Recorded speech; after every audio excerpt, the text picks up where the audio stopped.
We, as nation lovers, have always been in a thought that whenever we recite the national anthem, our heart unites and beats in one rhythm, realizing that although we differ in goals and habits, at the end of the day, we Indians unite in one goal to counter and recounter any arrow whizzing towards us that may harm our beloved India, and in this case, China.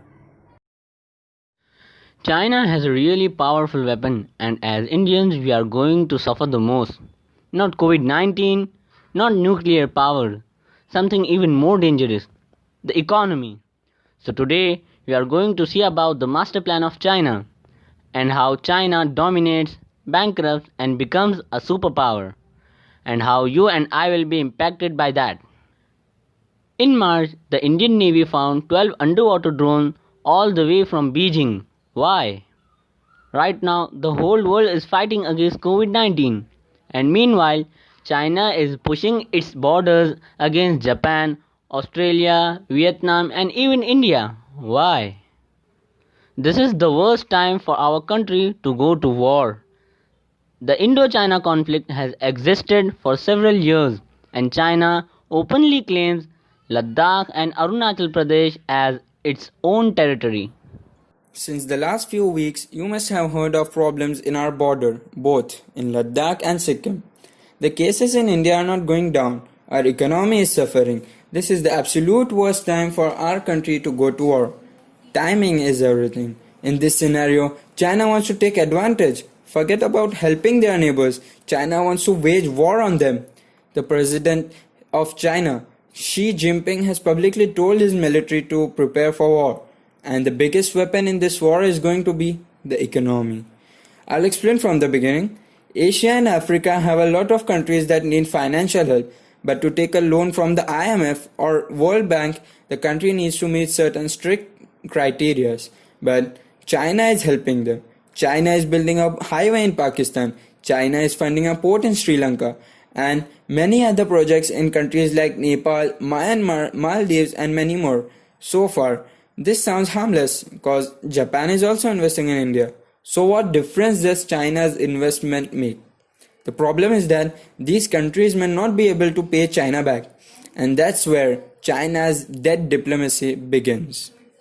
Pakistan owes more money to China than any other financial institution in the world. Recently, Pakistan unearthed a scam of $630 million regarding two Chinese companies that supplied power to the China-Pakistan economic corridor. China is overstating their own bills. If something costs 100 rupees, the bill is automatically inflated to 150 rupees.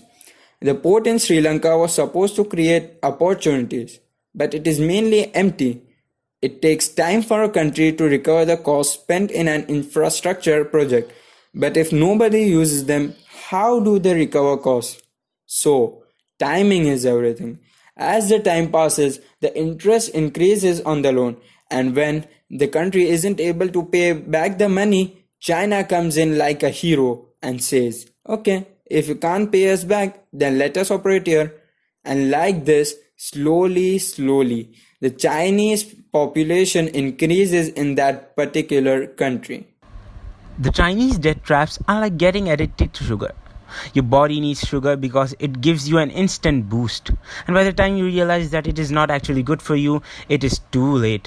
You're already trapped with loans, interests, and scams. And the financial health of the country is completely destroyed. Right now, these bases outside China are used for trade. But if there is a conflict, China can easily convert these trade bases into military bases. Djibouti is a small African country and China practically owns it.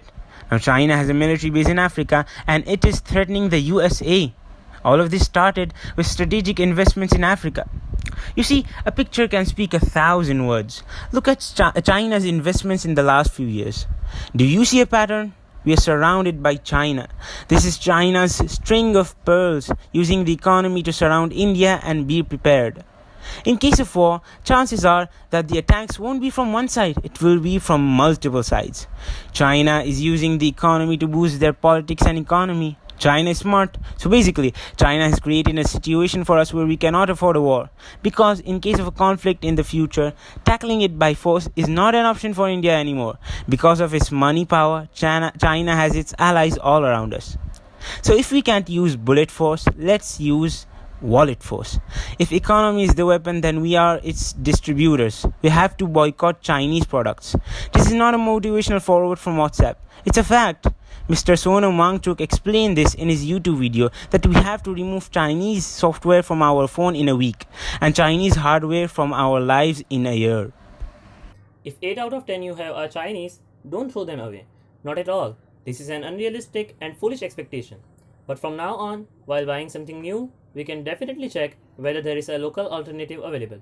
If we do that, maybe next year you will have 5 out of 10 Chinese things. Then even less and less and less. Slowly it is possible. We keep thinking that it is too late. We are too dependent on China. That is true. We are late. But like other countries, we are not in China's trap. Not yet. You see, in this COVID-19 situation, our government realized how China can be dangerous. So that started monitoring FDI. So that in this crisis, no Indian company becomes China's puppet. Even after all this, after knowing all this, if in Diwali we use Chinese lights instead of traditional lamps, which darkness will that light dispel? You see, timing is everything, and it's time to know the truth about China. It is time for us common people to make some uncommon choices, because sometimes we need to give up on some things.